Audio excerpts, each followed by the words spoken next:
Салем, kurmetli dostlar.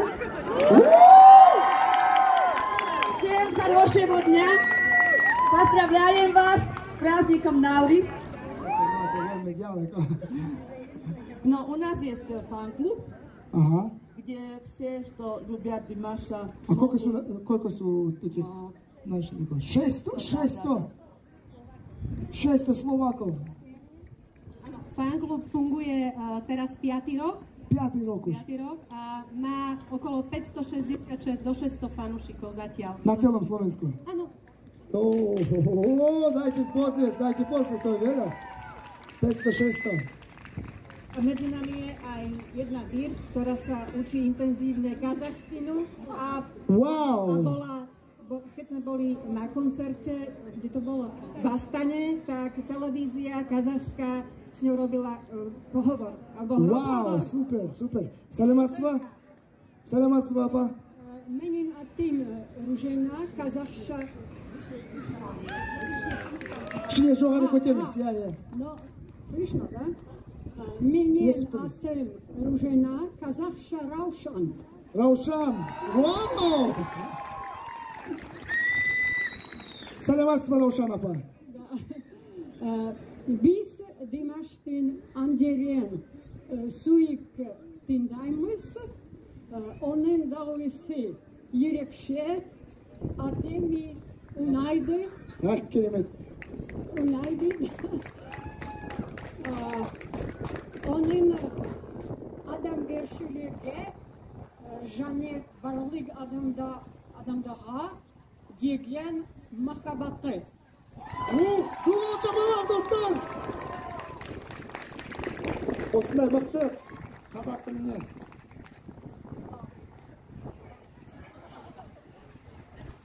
Добре, а сте чакали Димашови ту на Slovensku aj niekedy? A on nechodí, Chceli by ste? Chceli by ste? Kto ho pozná, vybavte, bude super. No tak poproste každého kazacha, ktorý tu je, aby napísal do jeho Instagramu, aby Dimáš spravil nám tu v Bratislave také radosť, takú šťastie. To by bolo výborné, keby prišiel. Ale ja si myslím, že on postupne rozširuje krajiny, kde chodí. Ale vieš, Kazachstan, velikánska krajina, Slovensko je proti vám malý chrobáčik. No, jedna krajina. 20 miliónov obyvateľov, Slovensko 5,6. No, takže to je málo. Proti vám je to veľmi málo. Ale možno by bolo dobre povedať, že vám ďakujeme za vašu kultúru. Ďakujeme vám, Slovensku. Neviem, ako má... Dimáš je už celosvetový fenomén, to všetci vieme. A čo je na ňom fantastické, je, že on ľudí privádza k vašej kultúre. Ani neviete ako. Aha, áno. To je nejaké tajomstvo a čarovníctvo. To je to, že vlastne mnoho ľudí sa pozerá úplne opačným smerom a keď začuje jeho piesne a spozná jeho osobnosť a to, aký je on hrdý Kazach, tak všetci sa pozerajú, odkiaľ ten chlapec prišiel a chcú tam ísť tiež, napríklad ja. Aha. Takže Astana Almaty, ja tam určite pôjdem a veľmi sa na to teším. A druhá vec je, že naozaj rozširuje obzory, pretože aby sa Slovenka učila kazachskú pesničku, to si neviete predstaviť, aké je to ťažké. Ide sa spievať. Ideš, dajte potlesk, ideš, podpořte ju. Len kúsok. Tak ja sa ospravedlňujem za moju kazaštinu, ale tak viete, ste na Slovensku mnohí študenti, aké je ťažké naučiť sa po slovensky, tak mi prepáčite. Určite. Počkaj. Bir gürgenin haşan bolden özün Yekel yegin balday pepe sözün Kalakamin bara paldan janamdan Karay bergen nur hatıldım jözün Bye bye şarkın Aman telmazkın Bye bye şarkın Aman telmazkın Ansat kukin armanam sien Allah dandaram sien Allah kandayalaydan Ansaram dardagansin. Дуал жамалақ достар!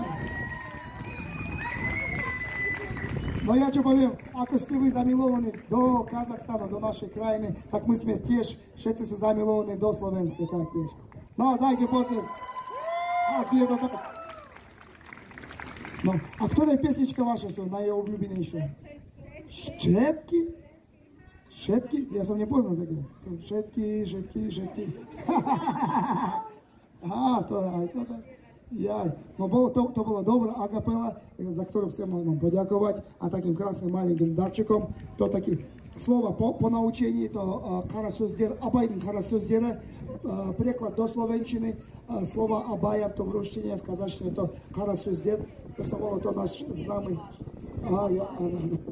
то наш знамый такой списователь Байкун Амбаев, который написал такую книгу, был такой мыслитель, философ, такий мудрейший человек. Благодаря Димаша мы все прекрасно знаем об Абаи. Супер. А мы с ним же, вдяка Казахстану, наштивите, а и наши суседские краины, которые са теж нашими братьями, то Узбекистан и Кыргызстан, а теж увидите, что они са такие добрые, погостинные краины, где бивают такие люди, которые вельми погостинные, вельми добрые, а мы сме теж tu представляем наши народности, наши краины с наилепшим образом. Если готовят бешбармак, то мы, наверное, приедем. Я... А кто ваше наилюбимейшее едло? Бешбармак, наверное. Бешбармак. Я... Плов теж. Tu sme máme našeho sponsora Kazan, kde sú robia plov. Už ste ochutnali, nie? No ako to bolo?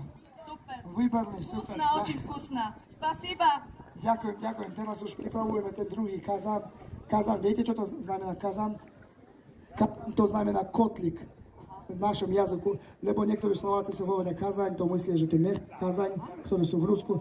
To nie je tak, že kazan to od slova kotlik. To znamená v našom jazyku slovo kotlik.